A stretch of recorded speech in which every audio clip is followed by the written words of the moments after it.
നമസ്കാരം, news prime മലയാളത്തിലേക്ക് സ്വാഗതം.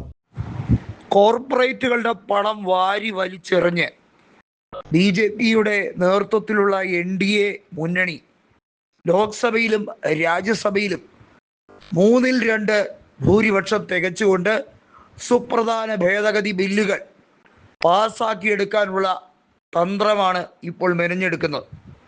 ലോക്സഭയിൽ 352 ഉണ്ടെങ്കിൽ 3-2 ആവുകയാണ്.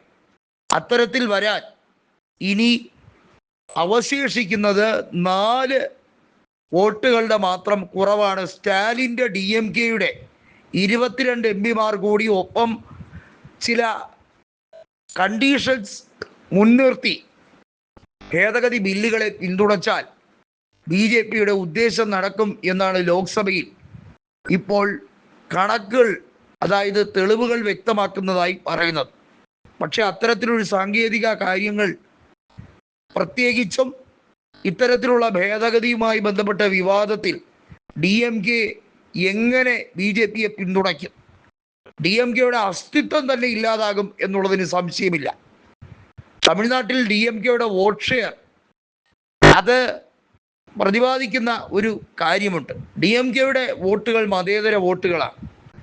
അതുപോലും പിളർന്ന് നാമാവശേഷമായാൽ തീർച്ചയായും തമിഴ്നാട്ടിൽ അതിൻ്റെ ഗുണം മുഴുവനായും തമിഴക വെട്രി കഴകത്തിനും ഒക്കെയായി ലഭിക്കും. ഇനി രാജ്യസഭ സീറ്റുകളുടെ കാര്യം നോക്കൂ.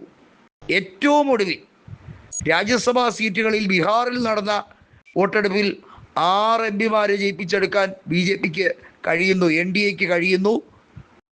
ജാർഖണ്ഡിൽ അവിടെ അപ്രതീക്ഷിതമായി കോൺഗ്രസ് സ്ഥാനാർത്ഥിയെ പരാജയപ്പെടുത്തി BJPയുടെ സ്വതന്ത്രൻ വിജയിക്കുന്നു. ഇതെല്ലാം വിളിച്ചോതുന്നത് എന്താണ്?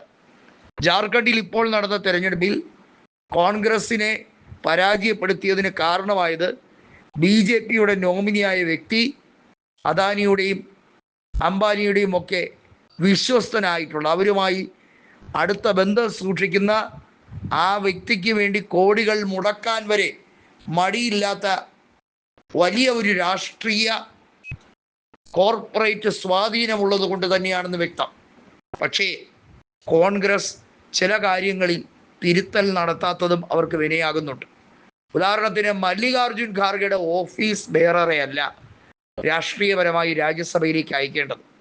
കോൺഗ്രസിന് വേണ്ടി തെരുവിലിറങ്ങി പോരാടുന്ന, കോൺഗ്രസിന് വേണ്ടി പ്രവർത്തിക്കുന്ന സാധാരണക്കാരനായ ഒരു ജാർഖണ്ഡുകാരനെ ആയിരുന്നു കോൺഗ്രസ് അവിടെ സ്ഥാനാർത്ഥിയാക്കിയിരുന്നെങ്കിൽ ക്രോസ് വോട്ടിംഗ് നടക്കില്ലായിരുന്നു. ഇത്തരത്തിൽ പലയിടത്തും പടുപരാജയങ്ങൾ ഏറ്റുവാങ്ങുകയാണ്.